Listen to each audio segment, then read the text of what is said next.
Yeah. Okay. Well, I can't see everybody all at once.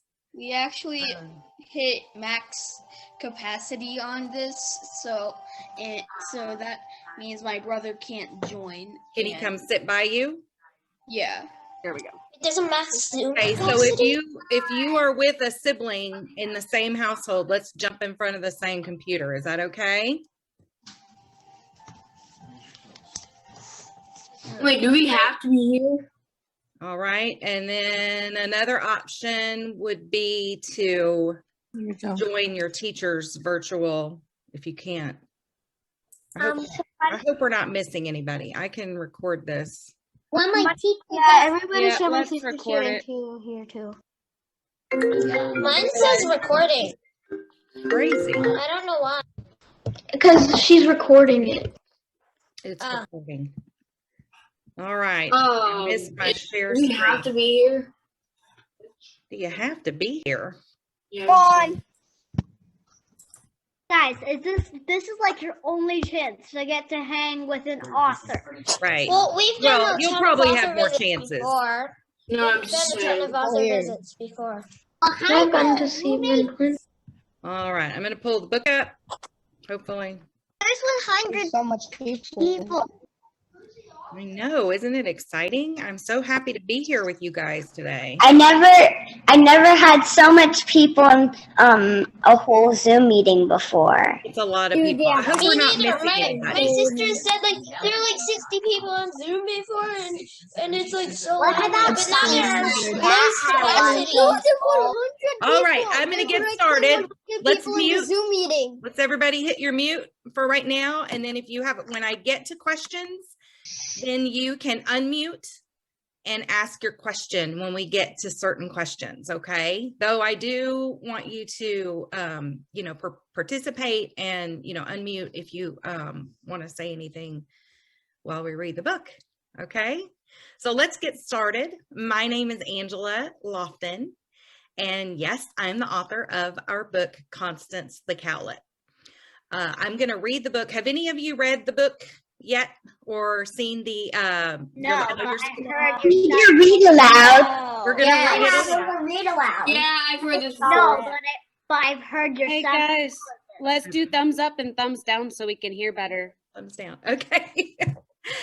All right. Well, hopefully a lot of you got to watch the read aloud that I sent, which is my son Andrew. We'll talk about him in a little bit. And one of his teachers did that read aloud for us. So we are super excited. She's a great reader, and she is one of the amazing teachers that Andrew has had through his school career. He's in 10th grade right now. So we'll talk about him a little bit more in a few minutes. But right now, let's go ahead and read our story. And we'll get going. Get this up here. All right. So the book, as I said, is Constance the Cowlet. It was illustrated by Andrew Lofton and written by me, Angela Lofton.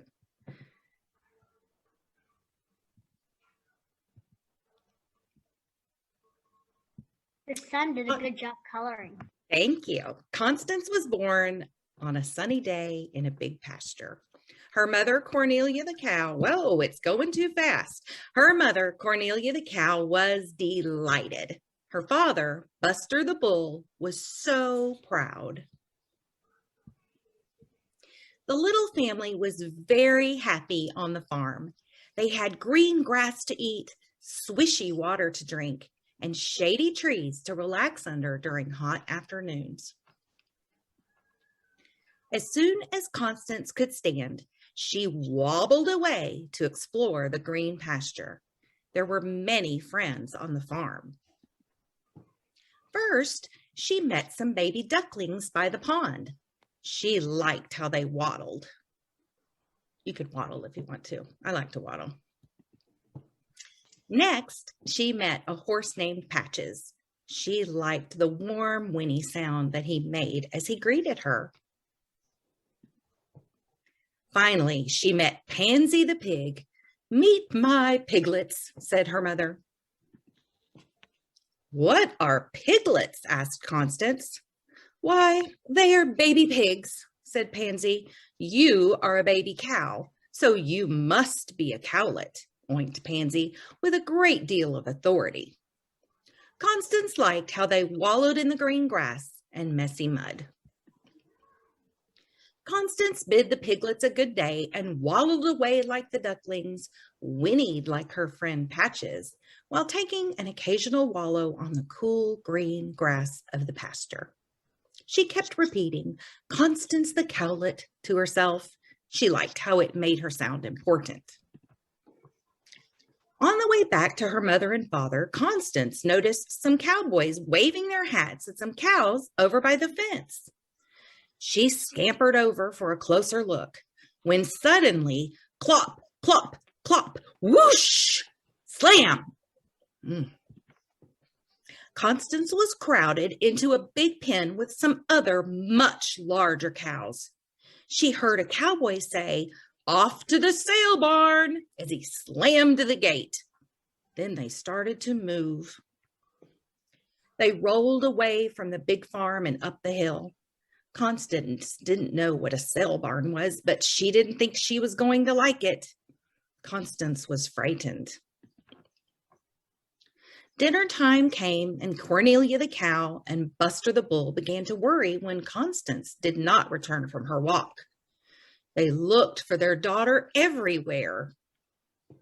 They asked the ducklings. They asked Patches. They asked Pansy. No one had seen her for hours. Suddenly, Buster remembered seeing the cattle trailer rolling up the hill. He had been on that trailer before when he was brought to the big farm. See, he's thinking about it right there. Buster fretted and feared, and Cornelia wondered and worried. Buster mooed a most woeful moo. Cornelia mooed her most woeful moo, too. You can give me a woeful moo if you want to. Mine would be moo. Moo. Moo. The cows were so loud that Phil the dairy farmer came out to see what all the mooing was about. He saw Buster, he saw Cornelia, but he did not see Constance. Meanwhile, Constance was led into the sale barn. She was very afraid. There was no green grass, no shady trees, and no swishy water. There were only falling fences and rusty gates. She missed her mom and dad. She was also very hungry. Then Constance heard a strange voice and numbing numbers. 250, do I hear 275? 275, do I hear 300 for this fine animal? She's as good as she can be, folks. 300, do I hear 325? 325, sold. Constance could see the other cows lining up to be sold. There were no ducks, or horses, or piglets. She had to think fast. Suddenly, an idea came to her. Constance waddled like a duck, she whinnied like a horse, and she wallowed in the messy mud. She pretended not to be a cowlet. She did not want to be sold. Constance heard someone speaking to her. "What are you doing here, little one? You don't belong here. You are much too small for the sale barn." It was a little girl who introduced herself as Megan. She was wearing overalls and a baseball cap. She had curly hair and glasses. Of all the friends Constance met that day, Megan was her favorite. She liked how Megan kissed her on the nose and scratched her ears. Megan took charge of things and told an adult about Constance. The next thing she knew, Megan was holding tightly to Constance as they rode together in the back of a pickup truck. Constance began to recognize the big farm. She heard her mom, Cornelia the cow, and her dad, Buster the bull, mooing very loudly. You can give me a big loud moo if you want to. Moo. Good job. Y'all are good moo. All right. She saw the farmer waving his hands wildly and pointing to the fence. Moo! All at once, Constance was back with her parents. They were overjoyed to see their baby calf again. How did you escape the sale barn? Cornelia asked. I waddled like a duck, I whinnied like a horse, and I wallowed in the messy mud. I was afraid. I didn't want anyone to know that I'm a cowlet. A cowlet, laughed her mother. Pansy the pig called me a cowlet, remarked Constance. Cornelia rolled her eyes heavenward and mooed a sighing kind of moo. Constance, you are a calf, my brave girl, a baby cow, and you are never to wander so far away again, said Cornelia. Buster the Bull grinned. A clever and brave little cowlet you are, he said. Megan and all the animals nodded in agreement. Constance was finally home where she belonged. Oh, goodness, sorry about that. That's crazy. It's embarrassing when you're. It's like. And it's I weird. thought it was off. Yeah, Like, it is embarrassing. Like We kind of read this book last time. Turn it off. Like there's Constance was finally home where she belonged. Cornelia the cow was delighted. Buster the bull was so proud. After dinner, they all slept soundly in the starry pasture where Constance the cowlet was born.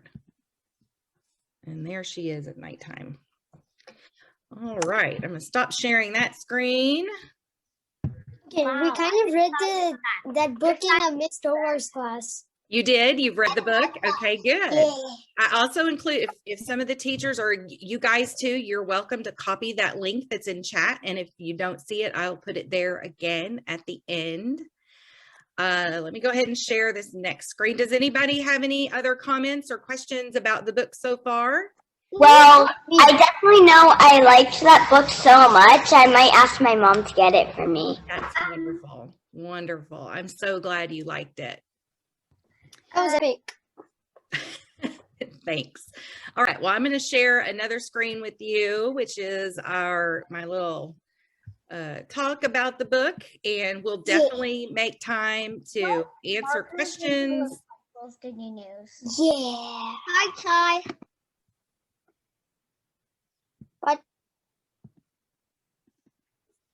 Oops. Sorry about this. You know how audio visual goes. Sometimes it works great. Sometimes it doesn't. I don't.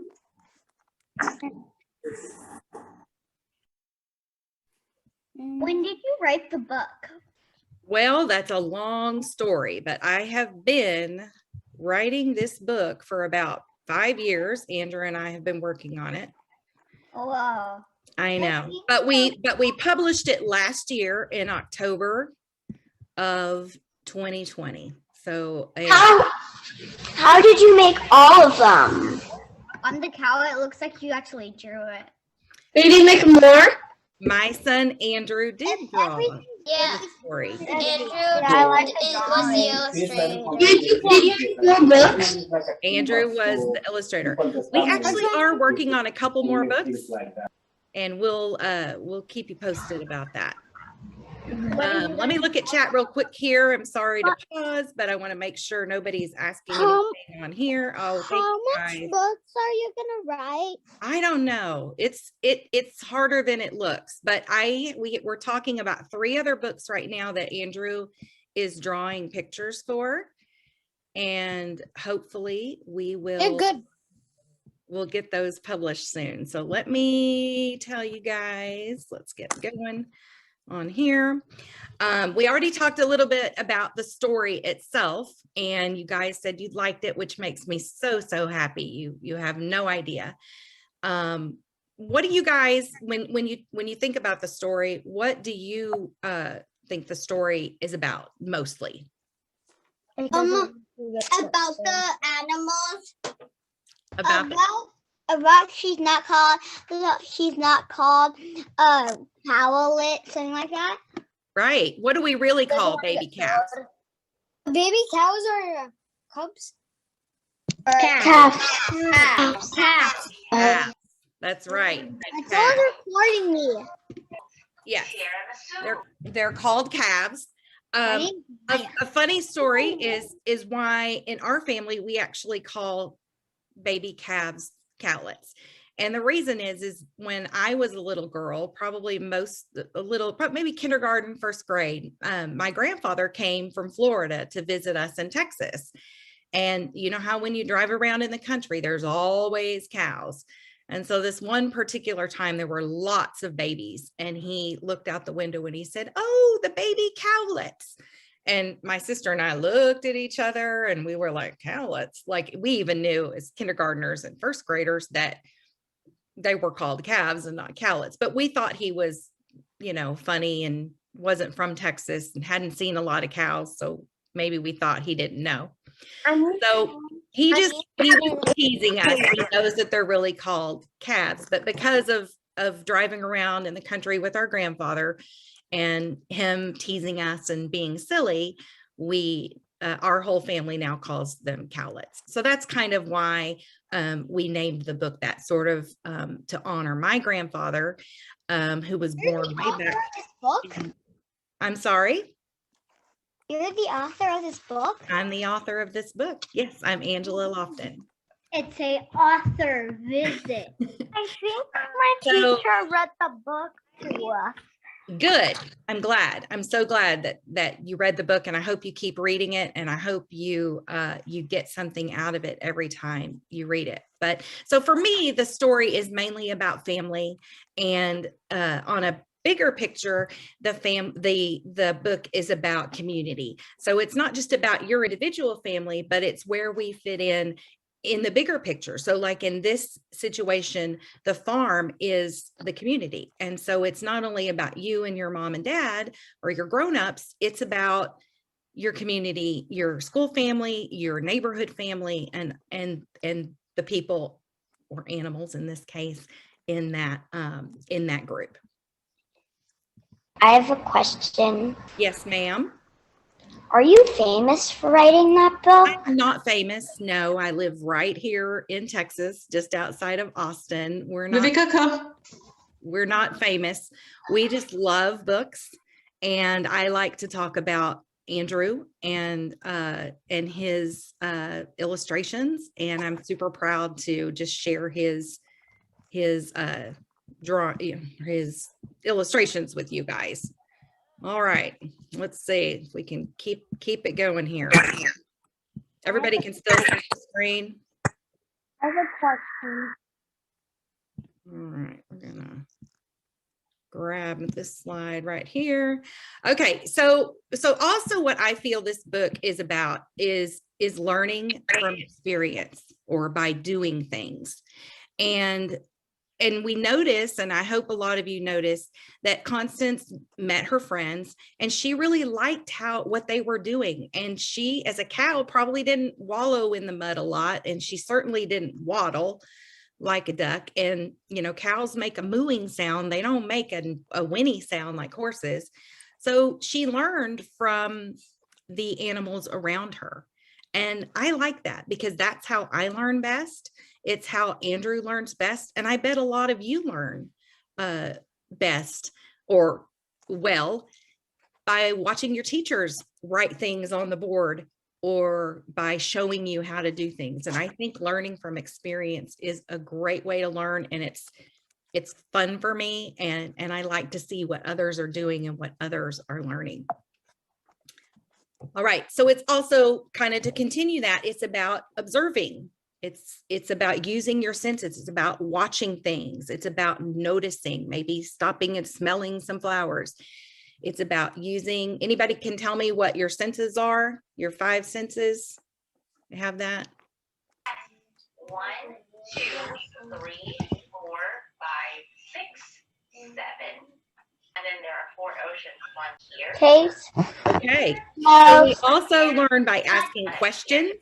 And we also learn by imitating others. I can show them to you today, but you don't have to get so focused on where they are. Somebody may need the Pacific Ocean. Not sure who. This is the Atlantic Ocean right here. But that's it.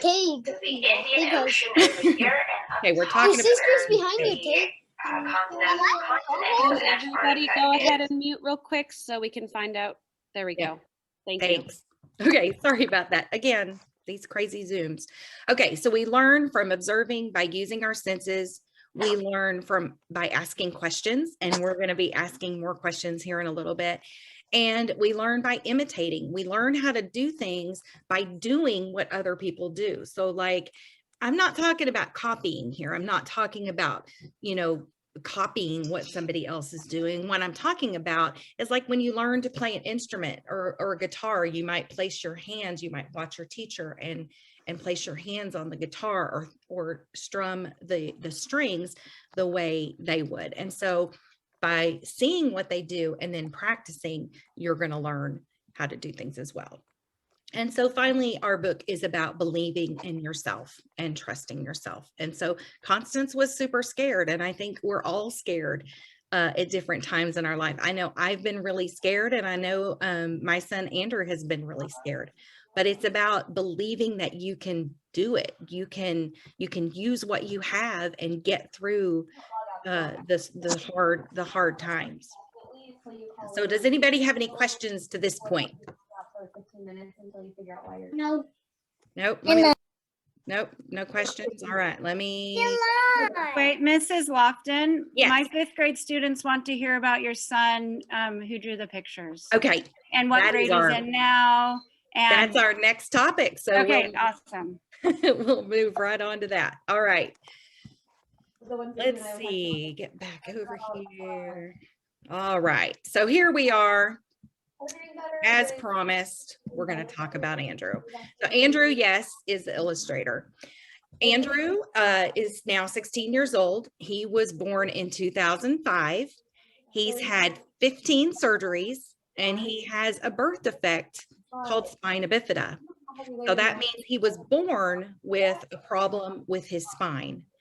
So he has, like I said, he's had 15 surgeries, and we'll talk a little bit more about that later. But we were super scared, just like Constance's family when he was born, because he was taken away for a few hours for surgery right the very day he was born.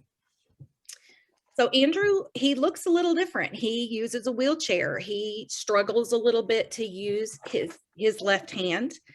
He can use it, but he uses his right hand to draw and to illustrate. And he drew the pictures for this book when he was about 9 years old. So yes, you can see from 9 years old of drawing these drawings. We're just now getting the book out last year. So it does take a little bit of time. The only one. And with that, so here's a picture of Andrew. Here's Andrew in his chair. We're doing a little lap around the lake. And then here's Andrew with his dogs, Phineas and Izzy. They're doodles, as you can see. So, so he walks his dogs and they walk us, really. You can see they're kind of big and fluffy. So maybe there'll be a book about them. He does have some drawings of his dogs, and they're super cute. So yeah, the dogs are like pulling his wheelchair. Yeah, kind of. His wheelchair is electric power, so they can't pull it very far. It's about 400 pounds, but they do like to walk in front of him. I have a doggy. I have 3 dogs. All right. I have a dog. It's hard to control him for me.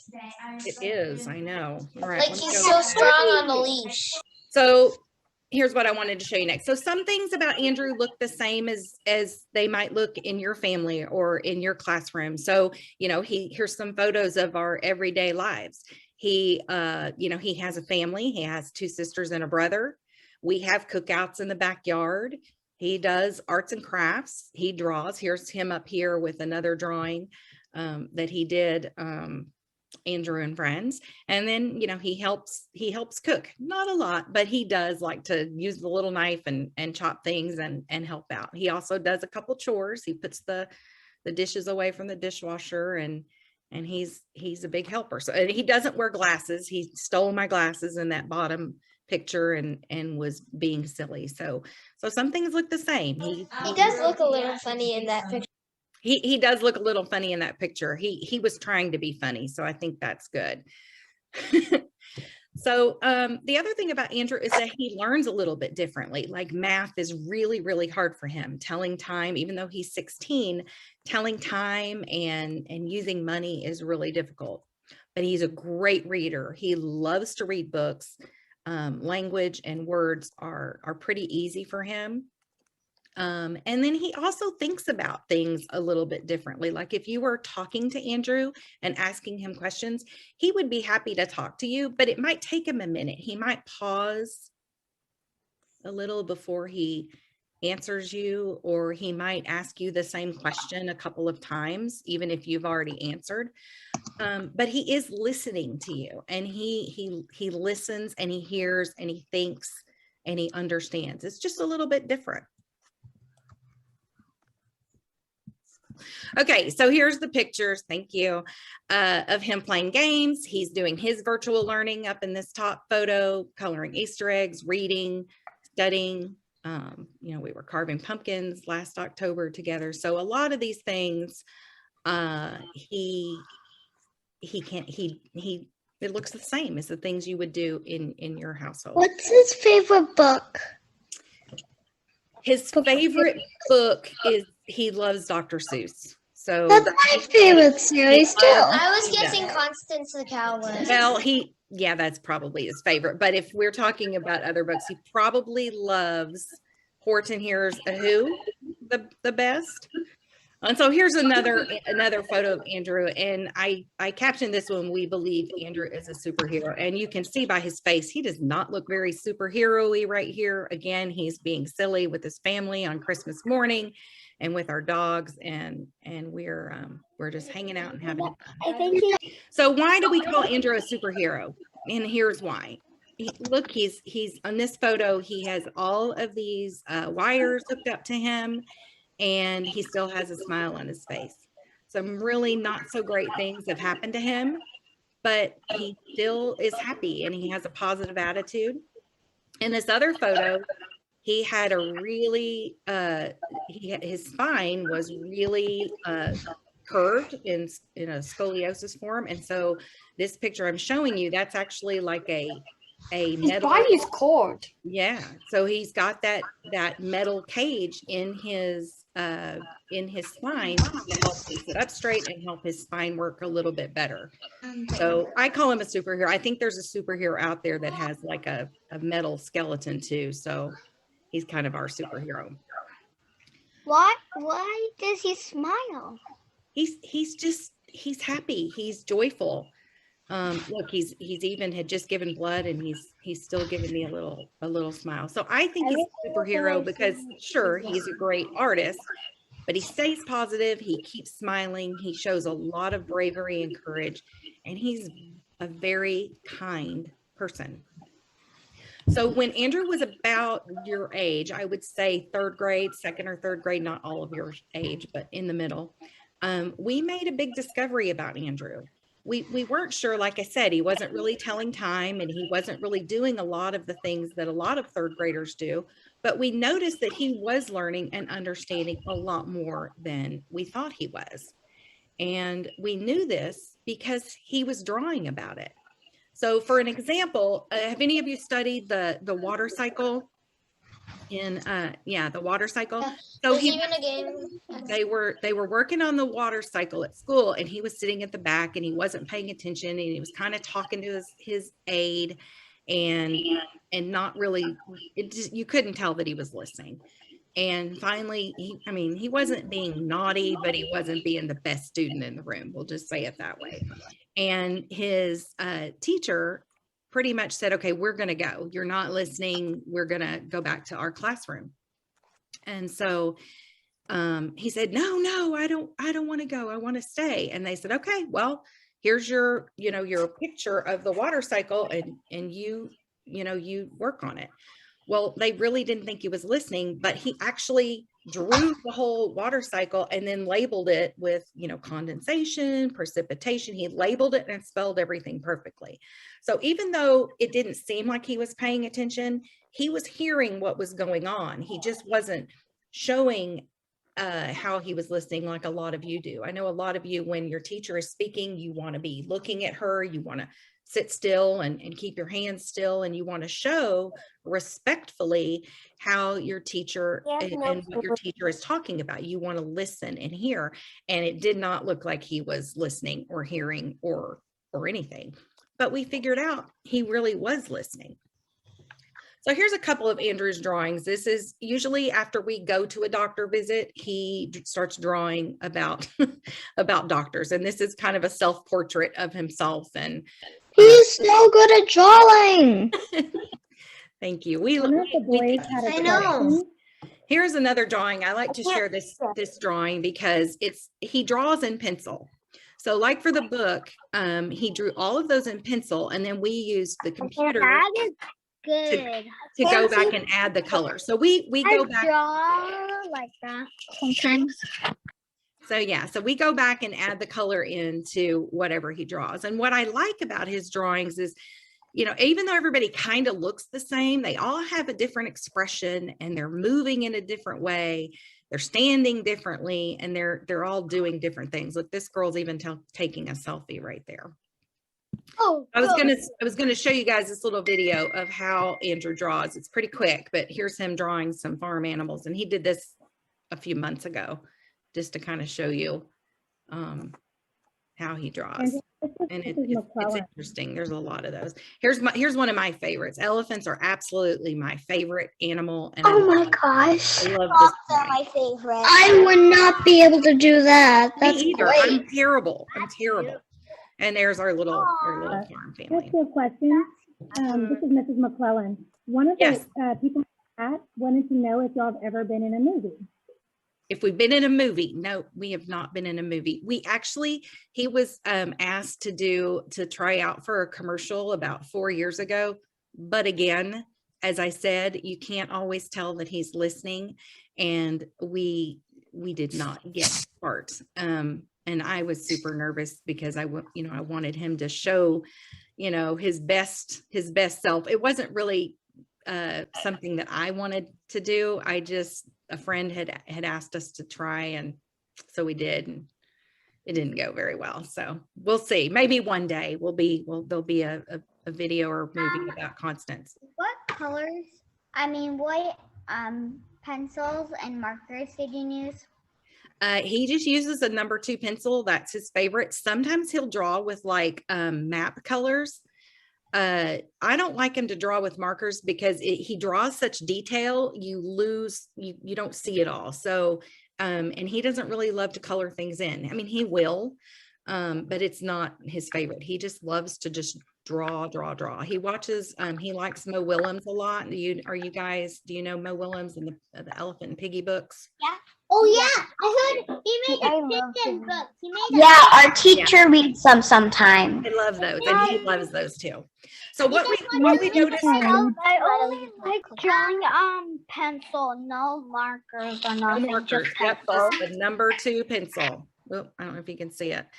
Number 2 pencil. So what we noticed from Andrew is that he wouldn't tell us things, but he would draw it. So another thing that he did is I would read him nursery rhymes like Little Red Riding Hood and or fairy tales and The Boy Who Cried Wolf and different stories. And I would just tell him those stories, or I would read him those stories, and I'd ask him, a few minutes later, well, what was the story about? Same thing as your teachers would ask you or your parents after you read a book. Same thing we did today. Well, what was the story about? Who were the characters? And he would just not tell me. I don't know. I don't know. Wouldn't tell me.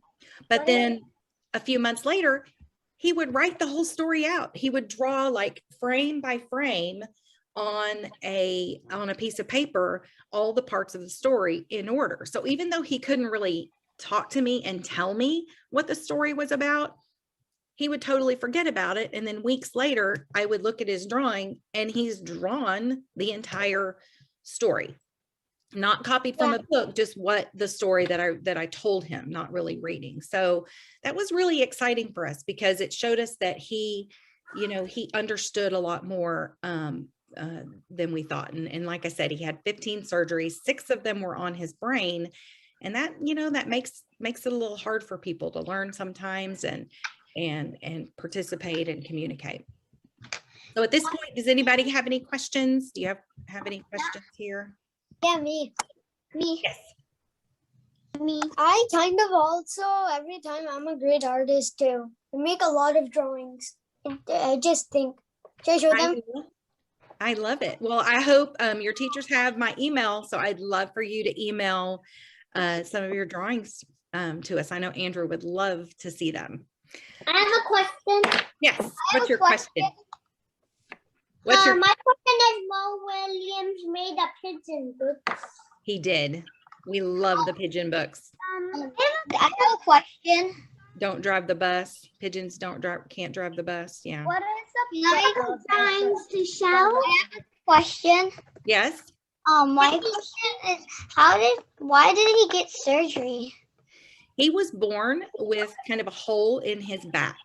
And so all of his surgeries have helped him repair his back and repair his brain that was injured. What is the book called?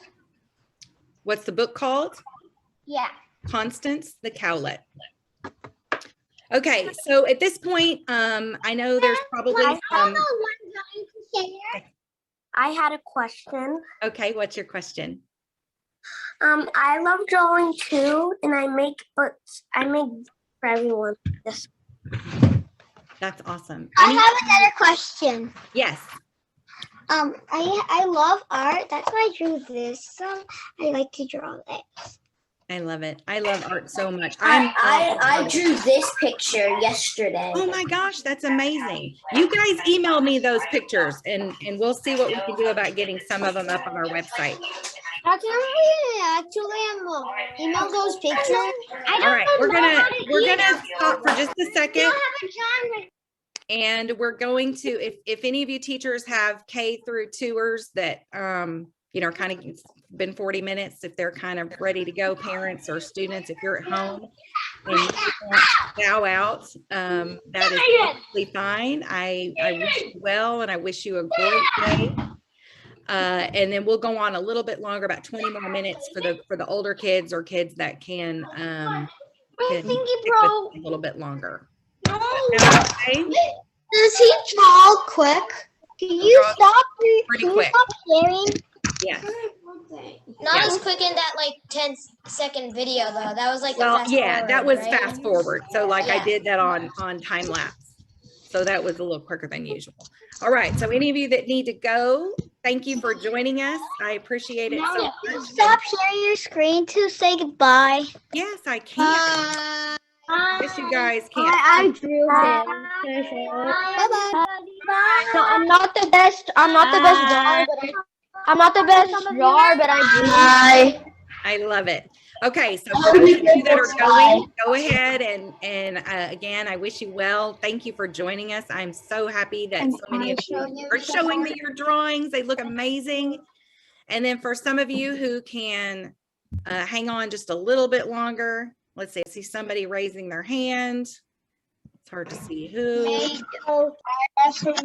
Yes, Kedar. Kedar, is that your name? Hi, did you have a question? I draw some pictures. Oh my goodness. Well, I hope you'll send them to me. This is what I draw. That's amazing. I love Miss Zubko's. Oh, I like Miss Zubko's costume, and I drew it. Oh my gosh, you guys are great. I love it. I want you to send me all of those. Make sure your teachers send those to me. Please, and I have this one. This is a I don't know drawing. I don't know how to send people anything. Okay. Send them to your teacher and they'll get them to us. All right, we're going to go back to. Look at this. It's some paint, but All right, boys and girls, it's time to move on. my drawing? All right, guys, let's mute again, please. That's my drawing. Let's go ahead and mute. Mute one more time. I'm going to share a screen. We're going to move on to part 3 of our little chat. It's time to mute all. This is my drawing. You guys are great. Please send them to me. I will do something special with them. All right. So part 3 is back to about the book. So a lot of people asked us, and I think you guys asked too, why we wrote a book and what made us decide to. Well, as I said, Andrew started really drawing his activities and his actions. And so he was doing some horseback riding therapy. At the same time, he started drawing these farm animals. He just started drawing cows and bunnies and chicks and ducks and everything that we would see at the little horseback riding farm where he did some physical therapy, which means he was just working on stretching his legs and riding the horse. And it helps people who are in wheelchairs, especially, kind of get their exercise. So that's what we were doing. And he started drawing those pictures. So you can see a lot of the things. This is a pretty busy picture, but you can see a tiger and a hippo and a rhino and all kinds of animals and wild animals and savanna animals and farm animals. And so he was just really interested in animals. So what we saw is that, you know, even his friends at school were just like you guys are like, wow, he's a great artist. Like it made people happy. It made his teachers happy to see that he was listening. It made his classmates happy that he was participating with them and they could really talk about his drawings. It gave them something to talk about. And I realized that Andrew really had a passion. He was happy when he was drawing, and he started saying that, you know, people would tell him, wow, you're a really great artist, or, oh, you should be an illustrator. And at the end of all that, I really just wanted to help him follow his dreams. So we took this book, in a way, is really different. Most people write the story and then you have an illustrator draw the pictures afterwards. Well, this book didn't happen that way. We had the pictures and we wrote the story around the pictures. So we call that an art-driven book. And so the story, my father, you'll see on the front, my father, Phil Marcis, actually kind of came up with the story years ago, probably 15 years ago, right around the time that Andrew was in the hospital a lot. And it was different. It was about a cowlet named Constance, but it was kind of an adult story. It wasn't really a picture book story, but I knew that with Andrew's drawings, and I've been a private tutor, I've been a teacher, and I've worked with kids with special needs for over, gosh, a long time. We won't say how long, but most of my adult life. And I just really wanted to help him follow his dreams. I wanted to write that story that my dad came up with, kind of to honor my dad and also help Andrew. Okay. So we basically, I went to New York City and I talked to a lot of editors and other writers, and I had people read the story and edit the story, and everybody said the same thing. They said, if this is Andrew's dream, you can do it. You just go do it. And so there's a lot of ways to publish a book these days. And I chose, because I wanted the book to be what Andrew wanted, I chose to publish the book ourselves. And so part of the reason it took a while is, you know, you got to save money to pay for the books and, you know, pay for the people that are helping you with the graphics and things like that. So we did that. And later, let's see, in November of 2020, we got our book into Book People, and it is available on Amazon. It's available on Barnes and Noble. And then, you know, of course, I have books here that I can bring to your school too, if you decide to order those. Does anybody have any questions about that, about how the book came to be, or why we published it? I forgot one more time. What's the book called? Constance, the Cowlet. I'll show it again at the very end. I'll show you the cover. Do you have any other books? No other books right now. We're working on 3 other books, and we'll share that another time. 3 other books. Maybe we'll be back to talk about one of our other ones in another year or so.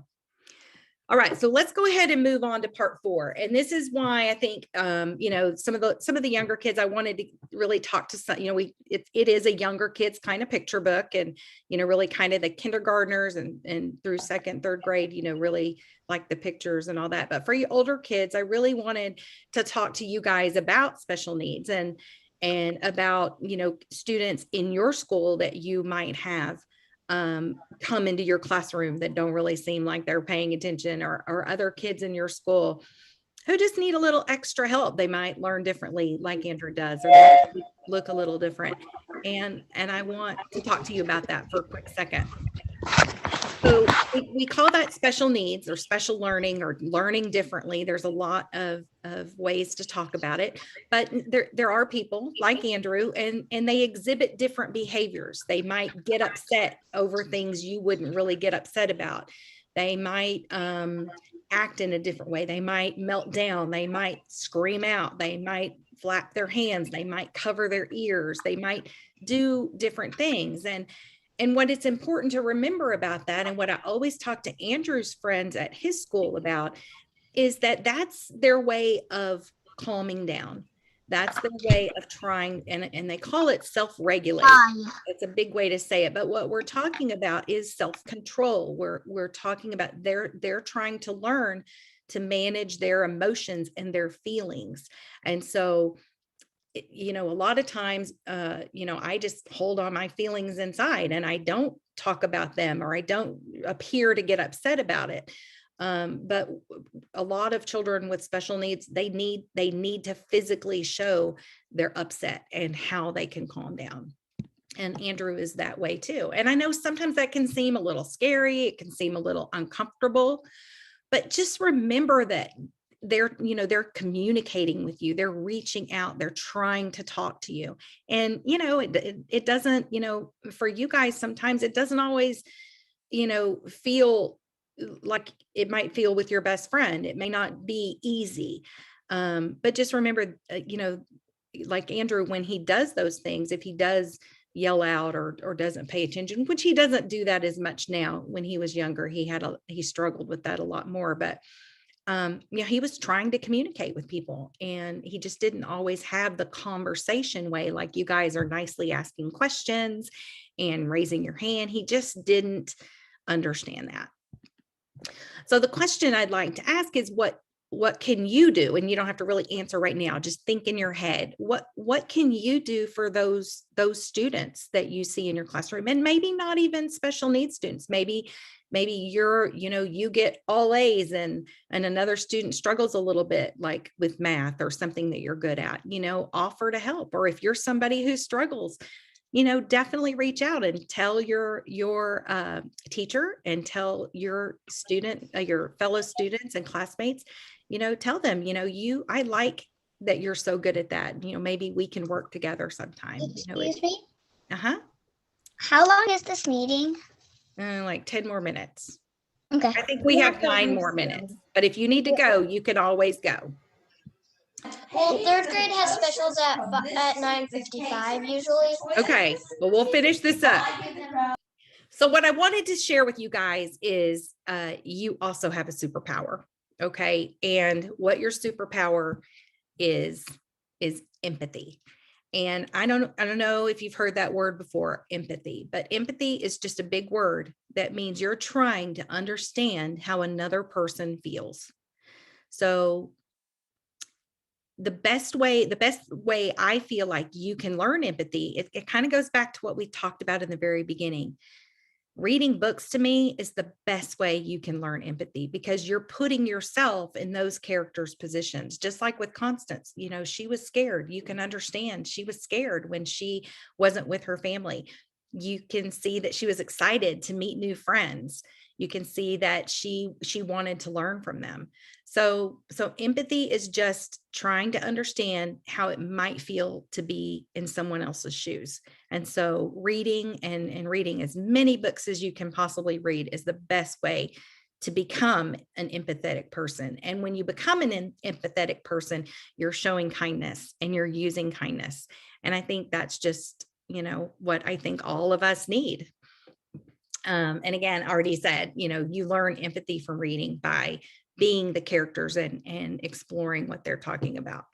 So like Constance, you can practice, you can ask questions, you can observe things, you can use your senses to see and smell and touch and figure things out on your own by observing. And most of all, you can believe in yourself. And just like Andrew, he said he had this dream to be an illustrator. And sure, he had a mom who really wanted to help him, and he had grandparents who were very supportive. but I'm sure there's teachers in your life and grown-ups in your life who are super proud of you and super ready to help you achieve your dreams. And there's always a dream. And I know that you can do it. And whatever it is, if you're an artist, if you're a reader, whatever you're good at, or whatever you enjoy doing, you really can make that happen for yourself, whether it's a job or a career or whatever. And so just finally, I just wanted to talk lastly, ways you can show empathy. So of course, kindness, just being kind. And I think we all do that. You guys are one of the most kind schools of elementary kids I've seen this year. And I love your enthusiasm. It's often simple. Just say hello, just say hello to people. You might, if you have some special needs kiddos in your school, you might ask, can you help them at lunch or specials? Help them open their packaging or their drinks or unzip their lunchbox, or just, I know it's a little different with COVID right now, and we're spacing out a little more. But there's definitely ways you can help out and show empathy. You can read a book or play with them at recess, and you can ask your teacher if there's things you can do. So the most important thing, I think, is just being there and being open to kids with special needs to communicate with you and ask you questions and just be there. You may not even need to talk, just be a friend for them. That's kind of how Andrew had the confidence to draw these drawings, and how I had the confidence to get the book together for him, because Andrew's classmates here, we live in Lago Vista, and his classmates are amazing. They have always been encouraging. They say good job. They tell him thanks for helping. They've always made him feel part of the team and part of the school team. And he participates in Special Olympics sometimes, and they always congratulate him, and he'll take his medals to school and show some of the football players, and they get really happy for him. And again, just kindness is, if all you can do is be kind, that is the best thing you can do. So I know you're all kind to each other. I saw a lot of that you guys talking to each other, and it makes me happy, and it makes our world a better place. So I think we're just about done. I know you guys have specials here in a second. Are there any questions now that you have? I don't have any questions, but I was diagnosed with blood sugar. Yeah, things are different for me too, because I was diagnosed with ADHD. Okay. I was diagnosed with EOE. Well, that's amazing. You guys, thank you for sharing that. I know that can be stressful. We've lived with a lot of those issues, and I know right now I already made a story. And actually right now I'm having a rash, and I'm having to put cream. Yeah. And I'm having to take medicine. So see, we all know how that feels, don't we? I mean, many of us really know how it feels to have to do, take medicine or prick your skin or have a rash or break a bone. Pay attention. Every night I have to take a pill. It's hard and stressful, and I hope you know that I will be thinking about you, and I hope you enjoyed our book, and I hope that I'd like to extend my kindness and my well wishes for those of you who have also gone through some not so fun things. I do have some links for your teachers here. I did post them in the chat at the very top. If you did not get it, you can email me. You can also email me here and Angela@constancethecowlet.com. If you want to send me any of those kids' pictures, I'd love to see it. We also have a website, Andrew and Friends, where we highlight, and let me give you that one too. I can come back, but andrewandfriends.com is Andrew's website that we developed for one of his birthdays, I think when he was 14. And we talk a lot about our journey on there, but we also like to share the journey of others. And so whenever we hear inspiring stories, we like to highlight that on Andrew and Friends. So I would love to post some of y'all's drawings and pictures and art on our site. So just let me know if, like I said, send that to my email. And then parents and teachers, you can find us on Instagram and Facebook. And it's pretty simple. We don't spend a lot of time on social media, but we also have a membership site for parents whose kids have special needs. So we're working on that too. We really want to kind of create a community for parents who struggle with some of these things. So here's the cover of the book one last time. I think one of you asked about that. And I just wanted to say thank you so much for having me. Hopefully one day maybe you can meet Andrew. Used to, we would take, the plan was to take Andrew to schools and have him sign books. But if any of you do want a book, you can go to the andrewandfriends.com and you can order it there, and I can deliver it to your school, and I'll have Andrew sign it for you. So anyway, thank you again for having me, Westside Elementary, and your sweet librarian helping me out. So I appreciate it so much. And shout out to Mrs. Brill. If anybody knows Mrs. Brill, we used to go to college together. So you can tell her. You can tell her hi. Bye. I love that. Bye. I'm talking to go. Bye, Miss Lofton. Hi guys. Bye, Chloe. Bye, Chloe. Bye.